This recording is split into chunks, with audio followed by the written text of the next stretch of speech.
नमस्ते दोस्तों आज के इस वीडियो में हम चर्चा करेंगे कि अगर आपके बैंक में से आपके खाते में से अगर पैसे चोरी हो जाएं या आपका पासवर्ड हैक हो जाए या आपका पासवर्ड किसी ने कॉपी करके आपके बैंक में से आपके अकाउंट में से पैसे निकाल लिए तो कौन जवाबदार होगा। बहुत सी बार ऐसे होता है कि आपका पासवर्ड हैक हो जाता है और आपके बैंक में से आपके खाते में से पैसे निकाल लिए जाते हैं। अगर आप कंप्लेंट करते हैं तो आपकी कोई भी सुनवाई नहीं होती है और आप सिर्फ देखते रह जाते हैं कि अभी क्या करना चाहिए। आपको यह भी नहीं मालूम होता है कि हम कंप्लेंट कहाँ करें।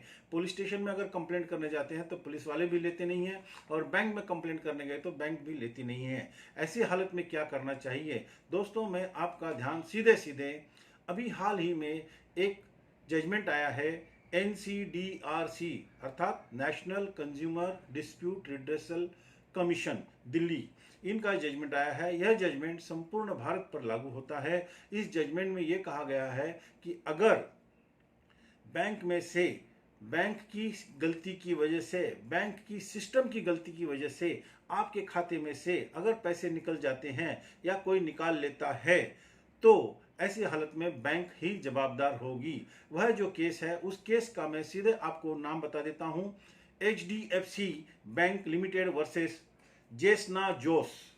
इस केस का जजमेंट 21/12/2020 को आया है। इसकी फैक्ट्स जो हैं मैं आपको शॉर्टकट में ये बताता हूं कि यह जो जेसना जोस है, इन्होंने ठाणे एरिया में, मुंबई ठाणे एरिया में HDFC बैंक का डेबिट कार्ड लिया था जिसकी लिमिट थी $10,000। यह कार्ड लेने के बाद में उनके अकाउंट में से $6,000 पासवर्ड चोरी करने के बाद में निकाल लिए गए, अर्थात उनके अकाउंट में से $6,000 निकल गए। तो उन्होंने उसकी कंप्लेंट की लेकिन बैंक ने कोई सुनवाई नहीं की। आखिर में उन्होंने ठाणे के डिस्ट्रिक्ट फोरम में कंप्लेंट फाइल की। डिस्ट्रिक्ट फोरम ने यह जजमेंट दिया कि जेसना जोस को बैंक ने $6,110 देने चाहिए और साथ ही में ₹40,000 नुकसान, मेंटल नुकसान बोल के, उनको जो मानसिक तकलीफ हुई उसके लिए उनको ₹40,000 दिया जाना चाहिए और ₹5,000 उनको लिटिगेशन चार्जेस देने का अवार्ड किया।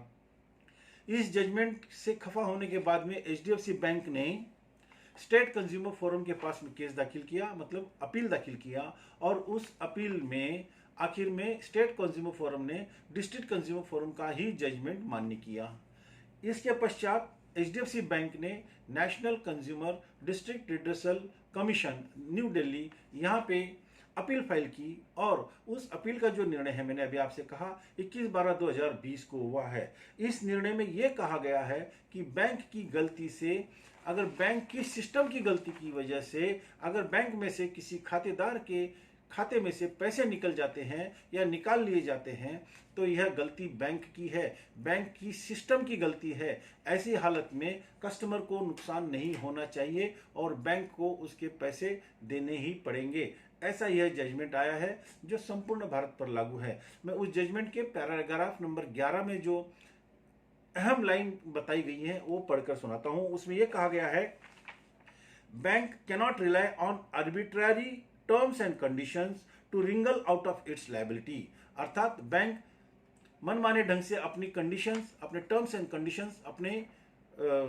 अकाउंट में जो लिख देती हैं कि भाई आपके अकाउंट में से पैसे चले गए तो हम जवाबदार नहीं हैं। इस ढंग की आर्बिट्रेरी कंडीशंस अगर बैंक अपने से लिखा कर लेती है तो ऐसी हालत में वो मान्य नहीं किया जाएगा। उसी तरह से बैंक के जो टर्म्स एंड कंडीशंस हैं वो RBI की गाइडलाइंस के मुताबिक होनी चाहिए, ये भी कहा गया है। अब RBI की गाइडलाइंस क्या हैं मैं आपको एक लाइन में समझाता हूं। Zero liability will rest with the customers where deficiency lies in the banking system. अर्थात RBI भी यह कहता है अगर बैंकिंग सिस्टम में अगर कोई लैक्यूना है, अगर बैंकिंग सिस्टम में कोई गलती है तो ऐसी हालत में अगर कुछ पैसे चोरी हो जाते हैं या निकल जाते हैं या कोई उनके अकाउंट से निकाल लेता है तो ऐसी हालत में बैंक ही जवाबदार होगा और कस्टमर जवाबदार नहीं होगा। कस्टमर की जवाबदारी जीरो है। ऐसा कहा गया है। दोस्तों, इस जजमेंट से पहले भी नेशनल कंज्यूमर डिस्ट्रिक्ट कमीशन ने एक जजमेंट दिया था, उसका नाम है Punjab national bank and others versus Leader Valves. इसमें भी बैंक ने यही कहा था, if an account is maintained by the bank, अगर बैंक कोई अकाउंट मेंटेन कर रहा है यानी कस्टमर का, the bank itself is responsible for its safety and security. अर्थात जब बैंक किसी कस्टमर के अकाउंट को मेंटेन करता है और अकाउंट खोलता है, उस बैंक में जो पैसे हैं अगर वो चोरी हो जाते हैं या बैंक की सिस्टम की वजह से या बैंक की कमी की वजह से, बैंक के सिस्टम में जो कमी है उसकी वजह से पैसे अगर कोई हैक कर लेता है, निकाल लेता है या चोरी कर लेता है, तो ऐसी हालत में बैंक खुद जवाबदार है। दोस्तों, हम सभी का यह मकसद होना चाहिए कि हम एक दूसरे को कानून के बारे में मालूमात दें, और मेरा भी ये मकसद है कि आप लोगों को ये मालूम हो कि हमारे देश में क्या कानून है।